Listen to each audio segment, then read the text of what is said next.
বাংলাদেশ থেকে শ্রমিক নেয়ার উপর সৌদি আরবের নিষেধাজ্ঞা প্রত্যাহার, সুযোগ পাবেন পেশাজীবীরাও। এর মধ্যে অনলাইন খুলে দিয়েছে সৌদি কোম্পানিগুলো। জঙ্গিবাদে জড়িতদের কোনো ধর্ম নেই, মানবতাবোধ নেই। কিছু মানুষের জন্য পবিত্র ধর্ম ইসলামকে খাটো করা যাবে না, মন্তব্য প্রধানমন্ত্রী। যশোরে হিজবুত তাহরিরের ৩ সদস্যের আত্মসমর্পণ, আইনি সহায়তা দেওয়ার আশ্বাস পুলিশের। ঘুষ দিয়ে বরাদ্দ পাওয়া বিষয়ে চট্টগ্রামের মেয়র নাসিরের বক্তব্যের ব্যাখ্যা চেয়ে মন্ত্রণালয়ের চিঠি, অভিযোগ প্রমাণের তাগিদ দিলেন স্থানীয় সরকার মন্ত্রী। এবং আসাম থেকে ভেসে আসা হাতিটিকে অবশেষে 15 দিন পর অচেতন করতে সক্ষম হল বিশেষজ্ঞ দল। আনা হবে বঙ্গবন্ধু সাফারি পার্কে।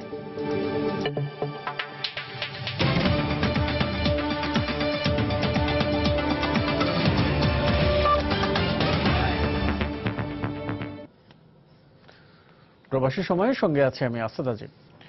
বাংলাদেশ থেকে দক্ষ অদক্ষ শ্রমিক নেয়ার উপর নিষেধাজ্ঞা তুলে নিয়েছে সৌদি সরকার। বুধবার দেশটির শ্রম ও সমাজ কল্যাণ মন্ত্রণালয় এই নিষেধাজ্ঞা প্রত্যাহার করে নেয়। এই সিদ্ধান্ত দেশের অর্থনৈতিক অগ্রগতিতে গুরুত্বপূর্ণ ভূমিকা রাখবে বলে মনে করছে বাইরা।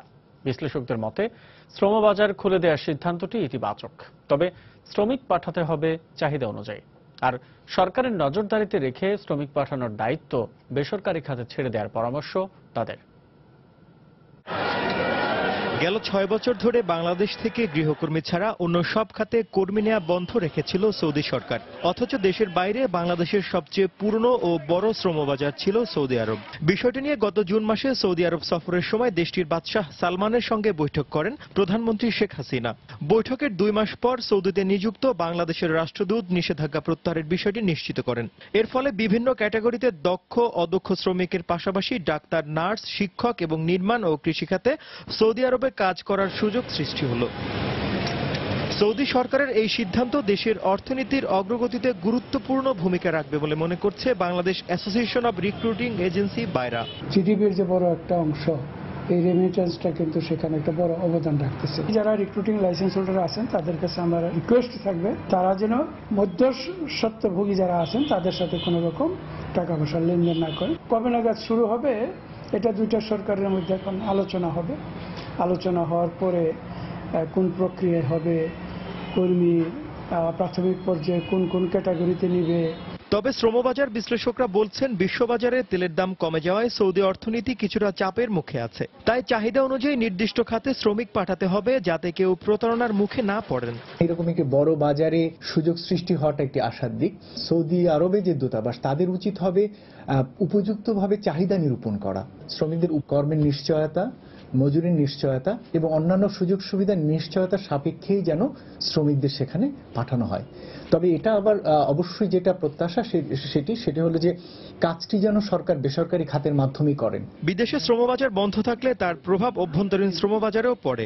সৌদি আরবের এই সিদ্ধান্তে দেশের ভেতরের শ্রমবাজারে স্বস্তি আসবে বলে মনে করেন এই বিশ্লেষক। পর্যবেক্ষণের মধ্যে রাখবেন। তানিন মেহেদি, সময় সংবাদ, ঢাকা। বাংলাদেশ থেকে সব ধরনের শ্রমিক নেয়ার উপর থেকে নিষেধাজ্ঞা প্রত্যাহার করে নেয় খুশি সৌদি প্রবাসী বাংলাদেশিরাও।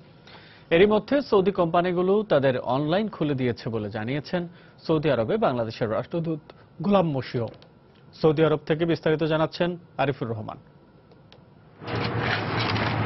দীর্ঘ 6 বছর পর খুলে যাচ্ছে সৌদি আরবের বাংলাদেশের শ্রমবাজার। সৌদি সরকারের এই সিদ্ধান্তকে স্বাগত জানিয়েছেন প্রবাসীরা। তারা মনে করেন বাংলাদেশ সরকারের নেওয়া বিভিন্ন পদক্ষেপের কারণে এই সফলতা। প্রবাসীরা জানান, ভিসা ট্রেডিং এর বিষয়ে সরকার কঠোর অবস্থান নিলে স্বল্প খরচে এখন শ্রমিকরা সৌদি আরবে আসতে পারবে। এ বিষয়ে দ্রুত পদক্ষেপ নেওয়ার আহ্বান জানান তারা। সরকারের কাছে আমার একটা আবেদন, আমি চাই সরকারে যে বিষয়টি খুলেছে সৌদি আরবের জন্য, আগে তো 7 লাখ 8 লাখ টাকা লাগতো, বিষয় যদি খুলে বাংলাদেশ সরকারে তখন তো মানুষ 2 লাখ 3 লাখ টাকা তাইলে যে মনে করি ভালো। ভিসা যে ট্রাভেলসে যায়, যাওয়ার পরে দেখা যায় যে অনেকে মনে করেন বলে যে 15,000 রিয়াল 20,000 রিয়াল করে আসা। যারা যে ট্রাভেলসগুলো যেন যারা শ্রমিক যারা আসবে তাদের জন্য হয়রানি না হয়। এর আগে গেল বুধবার আরব নিউজ জানায় বাংলাদেশ থেকে সব ধরনের শ্রমিক নিয়োগের নিষেধাজ্ঞা প্রত্যাহার করে নিয়েছে সৌদি আরব। এই ঘোষণার ফলে চিকিৎসা, শিক্ষা, কৃষি ও নির্মাণ খাত সহ সব ক্ষেত্রে শ্রমিক নেওয়া শুরু হবে। এদিকে সৌদি সরকার এই ঘোষণার পর দেশটির বাদশা সালমানের প্রতি কৃতজ্ঞতা জানিয়েছে সৌদি আরবে বাংলাদেশের রাষ্ট্রদূত। এখন থেকে সৌদি কোম্পানিরা তারা ভিসার জন্য অ্যাপ্লাই করবে সব ক্যাটাগরির, এর মধ্যে বিশেষ করে কনস্ট্রাকশন ওয়ার্কার, এগ্রিকালচার ওয়ার্কার এবং হোটেল রেস্টুরেন্টের ওয়ার্কারদের জন্য। তো সেটা অলরেডি গতকাল থেকে চালু হয়েছে। এখন নির্ভর করবে সৌদি কোম্পানিরা তারা কখন কি অ্যাপ্লাই করে সেইভাবে তারা ভিসা ইস্যু করা শুরু করবে। দুঃখের সাথে বলতে হয় যে ফ্যামিলি ভিসাও আমরা কিছু কিছু বাংলাদেশি আপনাকে মিসইউজ করা শুরু করেছি, যার জন্য এটা কিন্তু একটা সামনে আমি সত্যি এটা নিয়ে চিন্তিত। গোলাম মসি জানান, গত জুন মাসে প্রধানমন্ত্রী শেখ হাসিনার সফল রাষ্ট্রীয় সফরের 2 মাসের মাথায় এই নিষেধাজ্ঞা প্রত্যাহারের ঘোষণা দিল সৌদি সরকার। আরিফুর রহমান, সময় সংবাদ, সৌদি আরব। প্রধানমন্ত্রী শেখ হাসিনা বলেছেন, যারা জঙ্গিবাদে জড়িত তাদের কোনো ধর্ম নেই। মুষ্টিমেয় ব্যক্তির জন্য পবিত্র ধর্ম ইসলামকে খাটো করা যাবে না। বৃহস্পতিবার সকালে রাজধানীর খামারবাড়িতে কৃষিবিধি ইনস্টিটিউশনে ইসলামের দৃষ্টিতে সন্ত্রাস ও জঙ্গিবাদ এবং আমাদের করণীয় শীর্ষক ওলামা সম্মেলনে প্রধান অতিথির বক্তব্যে তিনি একথা বলেন। কোরআন হাদিসের আলোকে দেয়া ফতোয়া জঙ্গিবাদ দূর করার পাশাপাশি ইসলাম সম্পর্কে বিরূপ মনোভাব দূর করতে সহায়ক হবে বলেও মন্তব্য করেন প্রধানমন্ত্রী। ধর্মের নামে যারা জঙ্গি ও সন্ত্রাসবাদ ছড়িয়ে অশান্তি সৃষ্টির পায়তারা করছে তাদের প্রতিহত করতেই ইসলামের সঠিক বার্তা নিয়ে বাংলাদেশ জমিয়তুল উলামা দেশব্যাপী প্রায় লক্ষাধিক উলামার স্বাক্ষর সম্বলিত বিশেষ ফতোয়া জারি করে। সকালে ওই ফতোয়া প্রধানমন্ত্রীর হাতে তুলে দিতে খামারবাড়ির কৃষিবিদ ইনস্টিটিউশন মিলনায়তনে সম্মেলনের আয়োজন করে সংগঠনটি। মোবারকবাদ জানাই যে একটা মহৎ কাজ আপনারা করে দিয়েছেন। এতে প্রধানমন্ত্রী শেখ হাসিনা বলেন, ইসলামের নামে অঘটন ঘটিয়ে যারা এই ধর্মকে খাটো করছে এই ফতোয়া তাদের রুখে দেবে। আমাদের এই পবিত্র ধর্মকে কিছু মানুষ ভুল পথে গিয়ে মানুষ হত্যা করে জঙ্গিবাদ সৃষ্টি করে এই ধর্মকে হেয় প্রতিপন্ন করছে।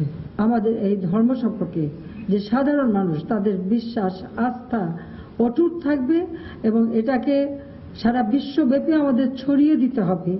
এই কারণে যে কিছু লোকের এই সমস্ত জঙ্গিবাদী কর্মকাণ্ডের জন্য আজকে ইসলাম ধর্ম সম্পর্কে যে সমস্ত বিরূপ চিন্তাভাবনা হচ্ছে সেগুলি যাতে দূর হয়।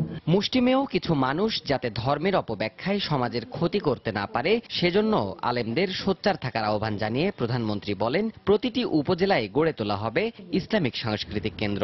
আমি ইতিমধ্যে একটা সিদ্ধান্ত নিয়েছি যে বাংলাদেশে আমাদের প্রতিটি উপজেলায় এবং জেলায় আমরা একটা মসজিদ ও ইসলামী সংস্কৃতি শিক্ষা কেন্দ্র গড়ে তুলব।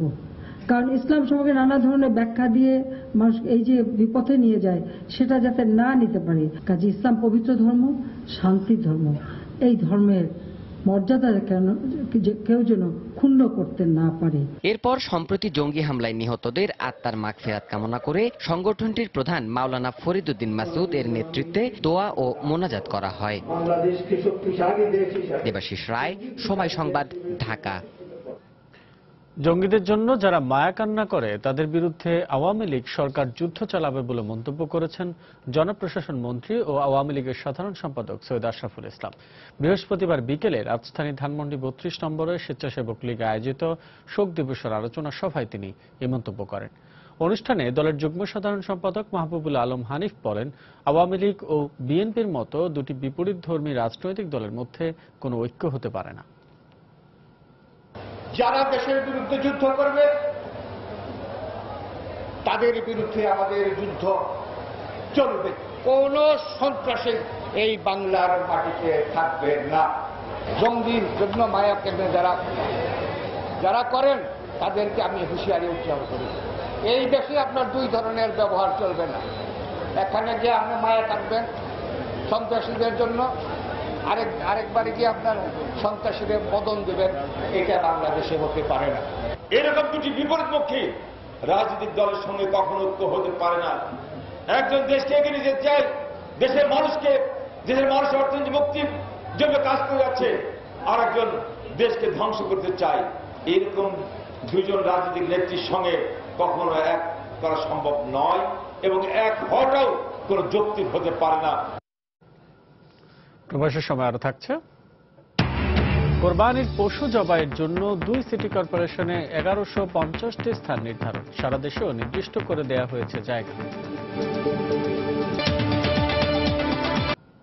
স্বাভাবিক জীবনে ফিরতে যশোরে পুলিশের কাছে আত্মসমর্পণ করেছে নিষিদ্ধ জঙ্গি সংগঠন হিজবুত তাহরীরের 3 সদস্য। বৃহস্পতিবার দুপুরে যশোরে সংবাদ সম্মেলনে এ তথ্য জানান খুলনা রেঞ্জের ডিআইজি। এদিকে তাদের আত্মসমর্পণকে ইতিবাচক উল্লেখ করে বিপথগামী সবাইকে স্বাভাবিক জীবনে ফিরে আসার আহ্বান জানিয়েছেন স্থানীয় জনপ্রতিনিধিরা। জুয়েল মৃধার তথ্য ও আবুল কালাম আজাদের ছবি নিয়ে ডেস্ক রিপোর্ট। বৃহস্পতিবার দুপুরে যশোর পুলিশের কাছে আত্মসমর্পণ করে জঙ্গি সংগঠন হিজবুত তাহরীর সদস্য সাদ্দাম ইয়াসির সজল, রাইহান আহমেদ ও মেহেদি হাসান। পরে তাদেরকে হেফাজতে নেয় জেলা গোয়েন্দা পুলিশ। পরে জেলা পুলিশ সুপার কার্যালয়ে আয়োজিত সংবাদ সম্মেলনে এ তথ্য নিশ্চিত করা হয়। সংবাদ সম্মেলনে খুলনা রেঞ্জের ডিআইজি এস এম মনিরুজ্জামান জানান, পরিবারের কাছে স্বাভাবিক জীবনে ফিরে আসার ইচ্ছা প্রকাশ করলে স্থানীয় জনপ্রতিনিধিদের মাধ্যমে পুলিশকে জানায় তাদের পরিবার। তিনি বলেন, সন্ত্রাস বিরোধী আইনে মামলা থাকলেও তাদের বিষয়টি মানবিক দৃষ্টিতে বিবেচনা করা হবে। এই ধরনের জঙ্গি বা সন্ত্রাসী বা নাশকতা কার্যকলাপে যারা লিপ্ত ছিলেন বা লিপ্ত আছে তারা যদি স্বাভাবিক জীবনে ফিরে আসে, সেখানে বাংলাদেশ পুলিশের পক্ষ থেকে তাদের আইনগত সহায়তা প্রদান করা হবে। আত্মচেতনাবোধের জায়গা থেকে 3 জন যে আমাদের কাছে তারা আত্মসমর্পণ করছে, মানে I think and we believe it's a positive indication. মার কাছেও ফোন করে বললো যে মা আমি এরকম এর সাথে জড়াই গেছি, আমি ভালোভাবে চলতে চাই, সমাজের সাথে মিশতে চাই, আর জীবনেও এই পথে আসবো না। এদিকে তাদের আত্মসমর্পণে সন্তোষ প্রকাশ করে দেশ, মানুষ ও মানবতার তাগিদে বিপদগামিতা ছেড়ে সবাইকে স্বাভাবিক জীবনে ফিরে আসার আহ্বান জানান স্থানীয় জনপ্রতিনিধি। যদি আর কেউ এরকম থেকে থাকে তারা অতি দ্রুত আমাদের সঙ্গে যোগাযোগ করুক, আমরা প্রশাসনের সাথে যোগাযোগ করে তাদেরকে সারেন্ডার করাবো। পাশাপাশি সারা বাংলাদেশে জঙ্গি যারা আছে আইজি সাহেবের ডাকে সাড়া দিয়ে সবাই যেন আত্মসমর্পণ করে। পুলিশের দেয়া তথ্য মতে হিজবুত তাহরীর এই 3 সদস্যই সদর উপজেলার খোলাডাঙ্গা গ্রামের বাসিন্দা। সময় সংবাদ, যশোর। গুলশান হামলার মাস্টারমাইন্ড জিয়া ও তামিম সহ জড়িত অনেকেই আইন শৃঙ্খলা রক্ষা বাহিনীর নজরদারিতে রয়েছে। খুব শিগগিরই তাদের গ্রেফতার করা হবে বলে জানিয়েছেন স্বরাষ্ট্রমন্ত্রী আসাদুজ্জামান খান কামাল। বৃহস্পতিবার বিকেলে জাতীয় প্রেস ক্লাবে শোক দিবসের এক আলোচনা সভায় তিনি কথা বলেন। তিনি বলেন, মানুষের নিরাপত্তা দেওয়ার জন্য আইন শৃঙ্খলা রক্ষা বাহিনীর সদস্যরা অক্লান্ত পরিশ্রম করছেন। মাস্টারমাইন্ড জিয়া তামিম ছাড়া আরো আছে, সেগুলোকে আমরা অলরেডি আমাদের কয়েকজন আমাদের আগের থেকে অন্তরীণ রয়েছে এবং আমাদের এগুলোকে আমরা আইডেন্টিফাই করেছি, আমরা ধরার প্রক্রিয়ায় রয়েছে। আমরা খুব শীঘ্রই এদেরকে ধরে ফেলবো ইনশাআল্লাহ। গুলশান হামলা সন্দেহভাজন আরো আটক যারা আছেন, এগুলি তদন্ত চলছে। যেহেতু তদন্ত চলছে, তদন্তের সময় আমি কিছু বলতে চাই না। তদন্তের পরেই আপনি জানতে পারবেন আরো কারা কারা সম্পৃক্ত ছিল। বিচারকদের অপসারণ ক্ষমতা সংসদের হাতে অর্পণ সংক্রান্ত সংবিধানের 16 সংশোধনীকে অবৈধ বাতিল করে দেওয়ার রায় প্রকাশ করেছেন উচ্চ আদালত। বৃহস্পতিবার 3 সদস্যের বিচারপতির মধ্যে যে 2 জন বিচারক 16 সংশোধনী অবৈধ ঘোষণা করেছেন, তারা এই রায় প্রকাশ করেছেন। তবে ওই বেঞ্চের আরেক বিচারপতি, যিনি সংবিধানে 16 সংশোধনী বৈধ বলেছেন, তার রায় প্রকাশ হয়নি। অ্যাটর্নি জেনারেল জানান, রায়ের বিরুদ্ধে সুপ্রিম কোর্টে আপিল করবেন তারা। সর্বোচ্চ আদালতের বিচারপতিদের অপসারণের ক্ষমতা সংসদের হাতে রেখে সংবিধানের 16 সংশোধনী আনে সরকার। এ সংশোধনী সংবিধান ও বিচার বিভাগের স্বাধীনতার সাথে সাংঘর্ষিক এমন যুক্তি তুলে হাইকোর্টে রিট আবেদন করা হয়। বিশেষজ্ঞ আইনজীবীদের মতামত এবং দীর্ঘ শুনানি শেষে গত 5 মে সংখ্যাগরিষ্ঠ বিচারপতির মতের ভিত্তিতে 16 সংশোধনী অবৈধ ঘোষণা করে রায় দেন হাইকোর্ট। 3 সদস্যের বেঞ্চের মধ্যে 2 বিচারপতি এ রায়ের সাথে একমত পোষণ করেন, বাকি একজন বিচারপতি দ্বিমত পোষণ করেন।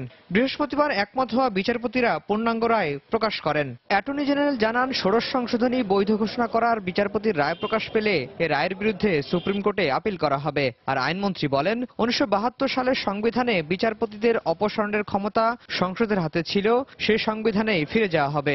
বঙ্গবন্ধু সকল যে প্রত্যাশা, প্রতিজ্ঞা এবং স্বপ্ন, সেটা সফল করবে। তার মধ্যে একটা হচ্ছে 1972-এর সংবিধান। সেই সংবিধানও ইনশাল্লাহ আমরা ফিরে যাব। 3 জন বিচারপতি বেঞ্চে থাকেন আর 2 জন বিচারপতি রায়ের যদি ওয়েবসাইটে এসে থাকে বা প্রকাশ করেন, সেটা দিয়েই এটাকে পূর্ণাঙ্গ রায় বলা যাবে না। 3 জন বিচারপতির রায় যখন আমাদের হাতে আসবে তখনই আমরা এই ব্যাপারে সিদ্ধান্ত নেব। 2 বিচারপতির স্বাক্ষরিত 165 পৃষ্ঠার রায়ে ষোড়শ সংশোধনীকে সংবিধানের মৌলিক কাঠামোর পরিপন্থী ও বিচার বিভাগ পৃথকীকরণ নীতির লঙ্ঘন হিসেবে তুলে ধরেছেন উচ্চ আদালত। আফজাল হোসেন, সময় সংবাদ, ঢাকা। 5% ঘুষ ছাড়া পর্যাপ্ত প্রকল্প বরাদ্দ পাওয়া যায় না। চট্টগ্রাম সিটি কর্পোরেশনের মেয়র আজমান নাসির উদ্দিনের এমন অভিযোগ খতিয়ে দেখা হবে বলে জানিয়েছেন স্থানীয় সরকার মন্ত্রী ইঞ্জিনিয়ার খন্দকার মোশাররফ হোসেন। এদিকে এমন মন্তব্যের ব্যাখ্যা চেয়ে বৃহস্পতিবার স্থানীয় সরকার বিভাগ থেকে চট্টগ্রামের মেয়রকে চিঠি দেওয়া হয়েছে। বলল যে আপনার যত টাকা লাগবে তত টাকা দিব, 5% করে টাকা দিয়ে দিতে হবে, 5% করে টাকা দিতে হবে, যতশো কোটি টাকা চান আমরা দিব বরাদ্দ হিসাবে। বুধবার স্থানীয় এক আলোচনা সভায় বরাদ্দ নিয়ে এভাবেই অভিযোগ করেন চট্টগ্রামের নির্বাচিত মেয়র আজমান নাসির। এমন অভিযোগের পর বিষয়টি নিয়ে শুরু হয় আলোচনা সমালোচনা। আসন্ন ঈদুল আজহায় পশু কুরবানির স্থান নির্ধারণ ও বর্জ্য ব্যবস্থাপনা নিয়ে বৃহস্পতিবার সচিবালয়ে চট্টগ্রামের মেয়র সহ সকল সিটি কর্পোরেশনের মেয়রের সাথে বৈঠক শেষে ঘুষের ব্যাপারে মেয়রের অভিযোগ সম্পর্কে জানতে চাইলে স্থানীয় সরকার মন্ত্রী সাংবাদিকদের বলেন, বিষয়টি খতিয়ে দেখা হবে। আসলে কি অভিযোগ করছেন কিনা সেটাও একটা বিষয়। দ্বিতীয় বিষয়, এটা তো প্রমাণিত হলে এটা তো গুরুতর অভিযোগ। এটা আমরা মন্ত্রণালয় থেকে অভিযোগটা আমরা বিবেচনা করব, হতে দেখব। অভিযোগ এ ধরনের অভিযোগ সম্পর্কে জানতে চাইলে অন্যান্য মেয়ররা জানান তাদের ক্ষেত্রে ঘুষ চাওয়ার ঘটনা ঘটেনি। চিটং মেয়রের নিজস্ব ব্যাপার, তবে আমি এখন পর্যন্ত আমার কোনো প্রজেক্টের মধ্যে আমাকে এই ধরনের পরিস্থিতিতে পড়তে হয়নি। এর সম্পর্কে তো আমি কোনো কমেন্টই করতে পারবো না। আদৌ উনি কি বলেছেন, কোথায় বলেছেন, কিভাবে বলেছেন, আমরা কখনোই এরকম প্রবলেম ফেস করি। এদিকে মন্ত্রণালয় থেকে ঘুষ দাবির বিষয়ে ব্যাখ্যা চেয়ে বৃহস্পতিবার বিকেলেই স্থানীয় সরকার বিভাগ থেকে চট্টগ্রাম মেয়রকে চিঠি দেওয়া হয়। যে কথাগুলো বলেছেন, উনি একজন রাজনৈতিক নেতাও এবং উনি মেয়র, সুতরাং ওনার বক্তব্য উনি সেটেল করুক।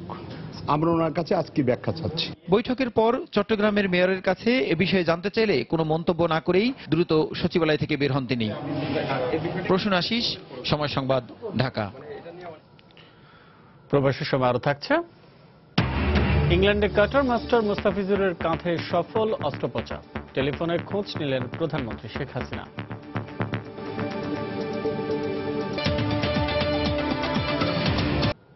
ভারতের আসাম থেকে উজানের ঢলে ভেসে আসা হাতিটিকে চেতনানাশক ইনজেকশনের মাধ্যমে অচেতন করা হয়েছে। বৃহস্পতিবার জামালপুরের সরিষাবাড়ির কয়রা গ্রামে বন বিভাগের বিশেষজ্ঞ দল হাতিটিকে অজ্ঞান করতে সক্ষম হয়। তবে হাতিটিকে কখন ঢাকায় আনা হবে সে ব্যাপারে কিছু জানাতে পারেনি বন বিভাগ। জামালপুর থেকে জাহাঙ্গীর আলমের পাঠানো তথ্য ও ছবি নিয়ে ডেস্ক রিপোর্ট। 15 দিন আগে জামালপুরের সরিষাবাড়ি উপজেলার বিভিন্ন বিলে অবস্থান করলেও বুধবার সকালে ধারাবর্ষা এলাকার মাঠে উঠে হাতিটি। বৃহস্পতিবার কয়রা গ্রামে এলে হাতিটিকে চেতনানাশক মেটাল ড্রাগ প্রয়োগের মাধ্যমে অচেতন করে 19 সদস্যের উদ্ধারকারী দল। অচেতন অবস্থায় হাতিটি একটি পুকুরে পড়ে গেলে স্থানীয়রা উদ্ধার করে ডাঙায় তুলে নিয়ে আসে। পরে সেটিকে একটি গাছের সঙ্গে শেকল দিয়ে বাঁধা হয়। প্রাণীটিকে বঙ্গবন্ধু সাফারি পার্কে নিয়ে আসা হবে বলে উদ্ধারকারী দলের পক্ষ থেকে জানানো হয়েছে।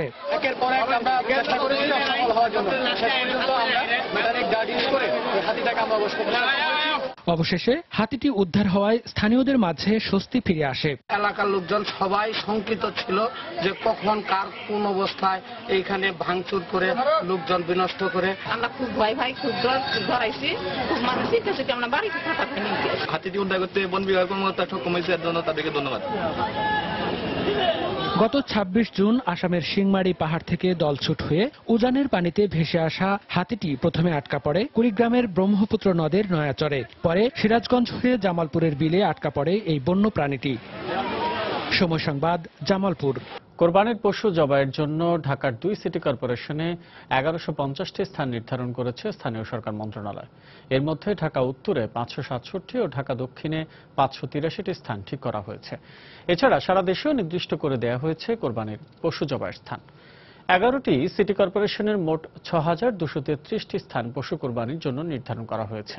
এর মধ্যে গাজীপুরে 526টি, চট্টগ্রামে 387টি এবং রাজশাহীতে 224টি স্থান নির্ধারিত হয়েছে।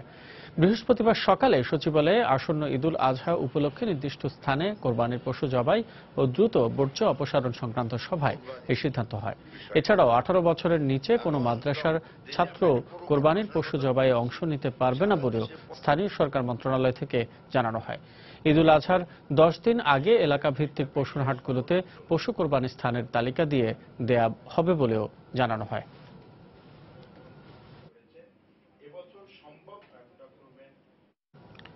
প্রতিবন্ধীদের বিশেষ মেধা খুঁজে বের করে তাদের কর্মসংস্থানের সুযোগ সৃষ্টি করতে হবে, এমন মন্তব্য করেছেন অটিজম বিষয়ক জাতীয় পরামর্শ কমিটির চেয়ারম্যান সাইমা ওয়াজেদ হোসেন। বৃহস্পতিবার দুপুরে রাজধানীর একটি হোটেলে স্বাস্থ্য ও পরিবার কল্যাণ মন্ত্রণালয় আয়োজিত অটিজম বিষয়ক এক সেমিনারে একথা বলেন তিনি।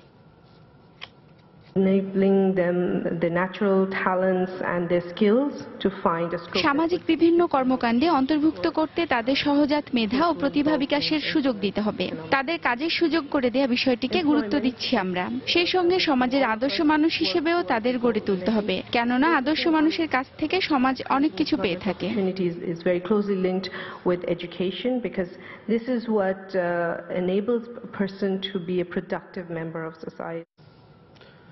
বাংলাদেশ ভ্রমণে মার্কিন নাগরিকদের নিষেধাজ্ঞা দেয়া হয়নি বলে জানিয়েছেন বাংলাদেশে নিযুক্ত মার্কিন রাষ্ট্রদূত মার্শা ব্লুম বার্নিকাট। বৃহস্পতিবার দুপুরে বিজিএমইএ ভবনে সংবাদ সম্মেলনে কথা বলেন তিনি বলেন, বাংলাদেশের পোশাক কারখানাগুলোর বেশিরভাগের অবস্থাই ভালো। মার্কিনী কোনো নাগরিককে বাংলাদেশে ভ্রমণে নিষেধাজ্ঞা দেয়নি মার্কিন সরকার, তবে অনাকাঙ্ক্ষিত ঘটনার সম্মুখীন না হতে সতর্কভাবে চলাফেরার নির্দেশ দেওয়া হয়েছে। গুলশান ও শোলাকিয়ায় ঘটে যাওয়া সন্ত্রাসী কর্মকাণ্ডে সরকারের নেওয়া পদক্ষেপ অনেকটাই আশানুরূপ, তবে নিরাপত্তাজনিত পদক্ষেপগুলো আরো স্বচ্ছ করতে হবে। এক্ষেত্রে সন্ত্রাসী গোষ্ঠীর বিরুদ্ধে সমন্বিতভাবে তৎপরতা চালানো দরকার।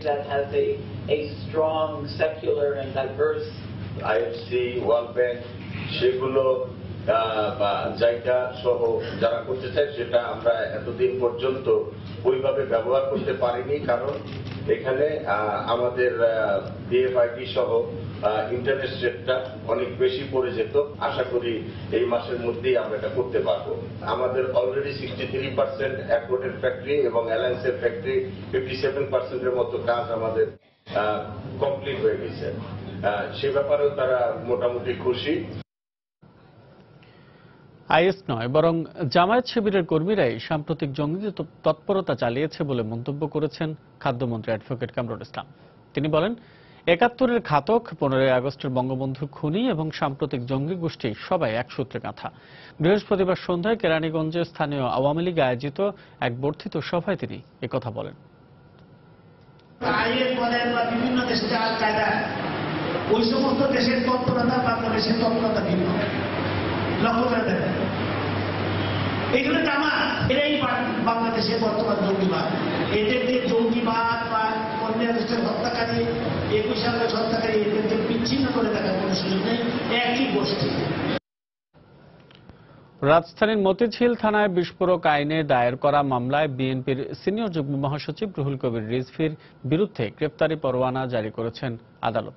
বৃহস্পতিবার দুপুরে ঢাকা মহানগর দায়রা জজ কামরুল হোসেন মোল্লা মামলার অভিযোগপত্র আমলে নিয়ে এই পরোয়ানা জারি করেন। এর আগে সকালে অসুস্থতার কারণে রিজভী আদালতে হাজির হতে পারেননি বলে তার পক্ষে সময় আবেদন করেন আইনজীবী সানাউল্লাহ মিয়া। আদালত তার সময় আবেদন নামঞ্জুর করেন। 2013 সালের 5 নভেম্বর বিএনপির হরতাল কর্মসূচি চলাকালে মতিঝিলে ককটেল বিস্ফোরণ ও পুলিশের কাজে বাধা দেওয়ার অভিযোগে এই মামলাটি হয়। এদিকে গত 25 জুলাই রাজধানীর খিলগাঁও থানার নাশকতার মামলাতেও রিজভীর বিরুদ্ধে গ্রেপ্তারি পরোয়ানা জারি করেন আদালত।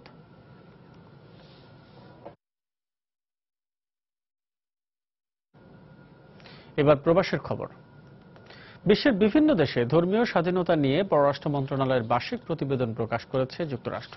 বুধবার সকালে এক সংবাদ সম্মেলনে আন্তর্জাতিক ধর্মীয় স্বাধীনতা বিষয়ক বার্ষিক প্রতিবেদন প্রকাশ করেন উপসহকারী পররাষ্ট্রমন্ত্রী অ্যান্থনি জ ব্লিংকেন। প্রতিবেদনে বাংলাদেশ বিষয়ে বলা হয়, রাষ্ট্র ধর্ম ইসলাম হলেও বাংলাদেশ সেকুলার।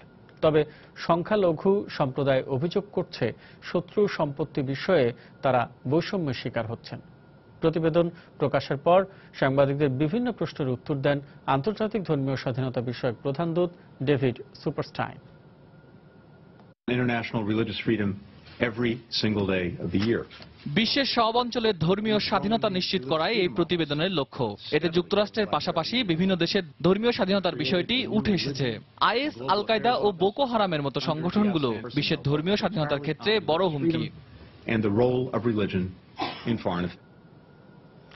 কাতারে প্রবাসী বাংলাদেশি তরুণদের সংগঠন স্পার্কিং ড্রিমের 61 সদস্য বিশিষ্ট নতুন কার্যকরী কমিটি ও উপদেষ্টা পরিষদের পরিচিতি সভা অনুষ্ঠিত হয়েছে। বুধবার কাতারের রাজধানী দোহার আল মুনসুরা এশিয়ান চিফ রেস্টুরেন্টে এই সভা হয়। সংগঠনের সভাপতি পান্না খানের সভাপতিত্বে ও ম্যানেজিং ডিরেক্টর রেজওয়ান বিশ্বাসের সঞ্চালনায় অনুষ্ঠানে বক্তব্য রাখেন সাধারণ সম্পাদক ইব্রাহিম ইমন, পরিচালনা কমিটির চেয়ারম্যান খলিলুর রহমান, প্রধান উপদেষ্টা আব্দুল মতিন পাটোয়ারি সহ অন্যান্য উপদেষ্টাবৃন্দ। অনুষ্ঠানে বক্তারা তরুণদের এই সংগঠনের প্রশংসা করে বলেন, গত 3 বছরে এটি কাতারের দারুণ সাড়া ফেলেছে। প্রবাসের মাটিতে বাংলাদেশের মুক্তিযুদ্ধের চেতনা সমুন্নত রাখা ও দেশের ইতিহাস ঐতিহ্যের বিকাশে ভূমিকা রেখে দেশকে ইতিবাচকভাবে তুলে ধরেছে স্পার্কিং ড্রিমের সদস্যরা। চট্টগ্রামে সড়ক দুর্ঘটনায় আন্তর্জাতিক ইসলামী বিশ্ববিদ্যালয়ের ছাত্রী তানজিনা মেহেরিন নিহত হয়েছেন। এ ঘটনায় আহত হয়েছেন আরও 5 জন। বৃহস্পতিবার দুপুরে চট্টগ্রামের কুমিরা এলাকায় এই দুর্ঘটনা ঘটে। বিশ্ববিদ্যালয়ের সহকারী প্রক্টর জানান, ক্লাস শেষে শিক্ষার্থীদের বহনকারী একটি বাস চট্টগ্রাম শহরে যাচ্ছিল। পথে ফকিরহাট এলাকায় আসলে বিপরীত দিক থেকে আসা একটি ট্রাকের সঙ্গে মুখোমুখি সংঘর্ষ হয়। এতে ঘটনাস্থলে নিহত হন বিশ্ববিদ্যালয়ের ইংরেজি বিভাগের 3য় বর্ষের ছাত্রী তানজিনা মেহেরিন। আহত হন আরও 5 ছাত্রী। পরে স্থানীয়রা আহতদের উদ্ধার করে চট্টগ্রাম মেডিকেল কলেজ হাসপাতালে ভর্তি করেন। এদিকে তানজিনার মৃত্যুর খবর পেয়ে হাসপাতালে ছুটে আসেন তার সহপাঠীরা।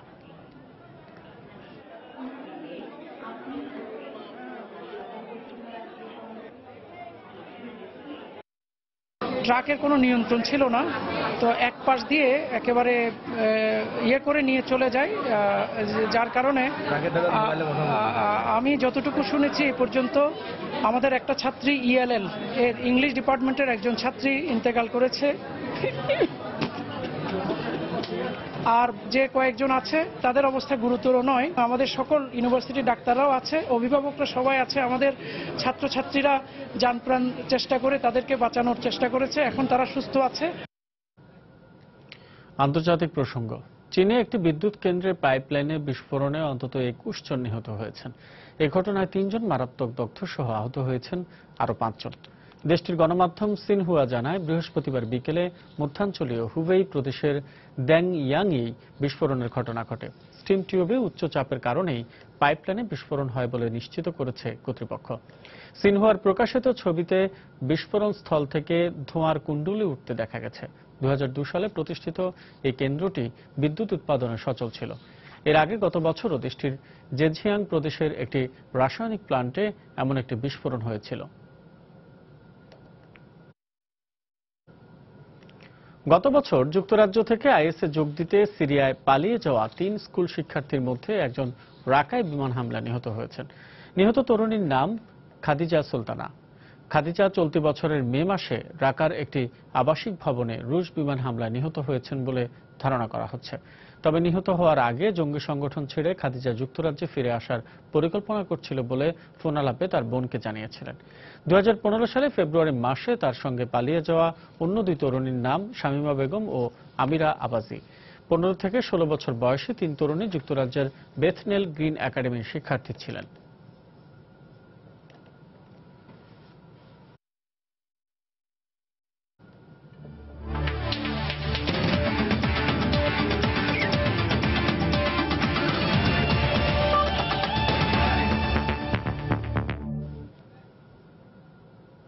খেলার খবর, ইংল্যান্ডের বুপা ক্রামওয়েল হাসপাতালে সফলভাবে শেষ হয়েছে বাংলাদেশের পেস বোলিং সেন্সেশন মুস্তাফিজুর রহমানের মা কাঁধের অস্ত্রোপচার।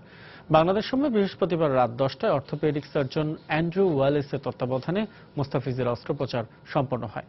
এ সময় হাসপাতালে ছিলেন বিসিবি সভাপতি নাজমুল হাসান পাপন ও বোর্ডের প্রধান চিকিৎসক দেবাশিস চৌধুরী। মুস্তাফিজের রোগ মুক্তি কামনা করে খোঁজ নিয়েছেন প্রধানমন্ত্রী শেখ হাসিনা। বিশ্ব ক্রিকেটের বিস্ময় কাটার মাস্টার মুস্তাফিজুর রহমান স্বল্প ক্যারিয়ারে গড়েছেন অনেক কীর্তি। দেশের গণ্ডি পেরিয়ে সমর্থকদের মন জুড়িয়েছেন অজস্রবার। আইপিএলে সানরাইজার্স হায়দ্রাবাদকে শিরোপা উপহার দিয়েছেন, পেয়েছেন সেরা উদীয়মান ক্রিকেটারের পুরস্কার। এরপর সাসেক্সের হয়ে ন্যাটওয়েস্ট ব্লাস্ট টি20 টুর্নামেন্ট খেলতে যান মুস্তাফিজ। প্রথম ম্যাচেই এসেক্সের বিপক্ষে 4 উইকেট নিয়ে বাজিমাত করেন ফিজ, কিন্তু পরের ম্যাচেই সারের বিপক্ষে খেলার সময় ইনজুরিতে পড়েন কাটার মাস্টার। যে মুস্তাফিজের বিধ্বংসী কাটারে প্রতিপক্ষের বাঘা বাঘা সব ব্যাটসম্যান হয়েছেন কুপকাত, সেই তাকেই জীবনে প্রথমবার যেতে হলো ছুরি কাচির নিচে। দেশের সম্পদ মুস্তাফিজকে দ্রুততম সময়ের মধ্যেই সুস্থ করে মাঠে ফেরাতে চায় বিসিবি। তাই তো ইংল্যান্ডে অর্থোপেডিক সার্জন অ্যান্ড্রু ওয়ালেসের শরণাপন্ন হয় ক্রিকেট বোর্ড। কাটার মাস্টারের পাশে থাকতে ইংল্যান্ডে ছুটে গেছেন বিসিবি সভাপতি নাজমুল হাসান পাপন। অসাধারণ প্রতিভার অধিকারী মুস্তাফিজের খোঁজ নিয়েছেন প্রধানমন্ত্রী শেখ হাসিনাও। একটু বাচ্চা, এখন পর্যন্ত এই এক্সপোজারটা হয়নি, সেই জন্য আমি চলে এসেছি এবং আপনারা শুনলে অবাক হবেন। আমি এখানে বসে থাকা অবস্থায় মাননীয় প্রধানমন্ত্রী ফোন করে ওর খোঁজ খবর নিচ্ছিল এবং আমি লাকি, আমি বললাম যে আমি ওর সামনেই আছি। উনি মাননীয় প্রধানমন্ত্রী মুস্তাফিজের সাথে কথা বলল। গুলশানে হলি আর্টিজানে হামলার পর থেকেই নিরাপত্তা ইস্যুতে আসন্ন ইংল্যান্ড সিরিজ নিয়ে শোনা যাচ্ছে নানা গুঞ্জন। তবে এসব শঙ্কা উড়িয়ে দিয়েছেন বিসিবি সভাপতি। পৃথিবীর কোনো জায়গায় কেউ বলতে পারে না যে is safe, even England is at a higher risk. তাই বলে কি খেলাধুলা সব বন্ধ হয়ে যাবে? কাজে আমি মনে করি এনশিওর, যেখানে সিকিউরিটি এনশিওর করা হচ্ছে সেখানে খেলা বন্ধ হওয়ার কোনো কারণই প্রশ্নই উঠতে পারে না। সবকিছু ঠিক থাকলে আগামী বুধবার ঢাকায় ফেরার কথা মুস্তাফিজের। এরপর শুরু হবে পুনর্বাসন প্রক্রিয়া। পারভিন আক্তার, সময় সংবাদ। রিও অলিম্পিকের শুরুটা ভালো হলো না গলফার সিদ্দিকুর রহমানের। প্রথম রাউন্ডে যুগ্মভাবে 56তম স্থানে আছেন বাংলাদেশের সেরা এই গলফার। অলিম্পিকের ষষ্ঠ দিনে প্রথম রাউন্ডে পারের চেয়ে 4 শট বেশি খেলেন সিদ্দিকুর। সে সঙ্গে 2টি বার্ডির সঙ্গে 6টি বোগি করায় দিন শেষে হতাশ হতে হয় এই গলফারকে। প্রথম 9 হলে বেশ ভালো করেছিলেন তিনি, কিন্তু টানা 4 হলে পারের সমান শট খেলার পর পঞ্চম হলে গিয়ে করেন প্রথম বার্ডি। ষষ্ঠ হলে অবশ্য পারের সমান শট খেলার পর সপ্তম হলে বোগি করেন তিনি। অষ্টম হলে বার্ডি করে আবারও ঘুরে দাঁড়ানোর ইঙ্গিত দেন 31 বছর বয়সী এই গলফার। কিন্তু এর পরের হলে পারের সমান শট খেলার পরেই আবারও ছন্দ হারান এশিয়ান ট্যুরের 2টি শিরোপাজয়ী এই গলফার। 9 শটের মধ্যে 5টি বোগি করেন সিদ্দিকুর।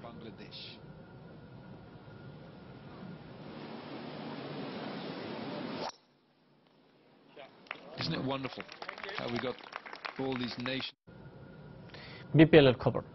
বাংলাদেশ প্রিমিয়ার লিগে ফেনী সকারকে উড়িয়ে দিয়েছে শেখ জামাল ধানমন্ডি ক্লাব। পঞ্চম রাউন্ডের ম্যাচে সকার ক্লাবকে 3-1 গোলে হারিয়েছে বর্তমান চ্যাম্পিয়নরা। বৃহস্পতিবার ময়মনসিংহের রফিক উদ্দিন ভূঁইয়া স্টেডিয়ামে ম্যাচের শুরু থেকে আধিপত্য ছিল শেখ জামালের। পয়েন্ট টেবিলে ব্যবধান গড়তে একের পর এক আক্রমণে যায় এমকো ওয়েটসনরা। ম্যাচের 4 মিনিটেই আসে সাফল্য। এনামুলের দুর্দান্ত গোলে 1-0 লিড পায় শেখ জামাল। প্রথমার্ধের শেষ দিকে আরও কয়েকটি আক্রমণ হলেও তাতে গোল হয়নি।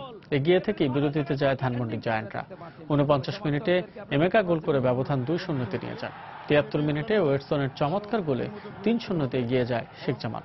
পরপর 3 গোলে পিছিয়ে পড়ে নিজেদের ঘর গুছিয়ে আক্রমণে ফেরার চেষ্টা করে সকার ক্লাব।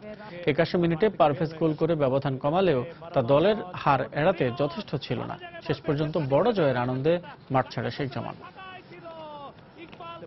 যিনি আপাতত কোচ হিসেবে দায়িত্ব পালন করছেন শেখ ভুইয়া, তিনি অবশ্য ময়মনসিংহের নান্দাইলের ছেলে, তাকেও কিন্তু দেখা যাবে। একটি গোল পরিশোধ করতে সক্ষম হলো, বল চলে গেল পার্শ্ব রেখার বাইরে। এই পর্যায়ে শীর্ষ সংবাদ জানিয়ে দিচ্ছে আরো একবার। বাংলাদেশ থেকে শ্রমিক নেওয়ার উপর সৌদি আরবের নিষেধাজ্ঞা প্রত্যাহার, সুযোগ পাবেন পেশাজীবীরাও। এর মধ্যে অনলাইন খুলে দিয়েছে সৌদি কোম্পানিগুলো। জঙ্গিবাদে জড়িতদের কোনো ধর্ম নেই, মানবতা বোধ নেই। কিছু মানুষের জন্য পবিত্র ধর্ম ইসলামকে খাটো করা যাবে না, মন্তব্য প্রধানমন্ত্রী। যশোরে হিজবুত তাহরীরের 3 সদস্যের আত্মসমর্পণ, আইনি সহায়তা দেওয়ার আশ্বাস পুলিশের। ঘুষ দিয়ে বরাদ্দ পাওয়া বিষয়ে চট্টগ্রামের মেয়র নাসিরের বক্তব্যের ব্যাখ্যা চেয়ে মন্ত্রণালয়ের চিঠি, অভিযোগ প্রমাণের তাগিদ দিলেন স্থানীয় সরকার মন্ত্রী।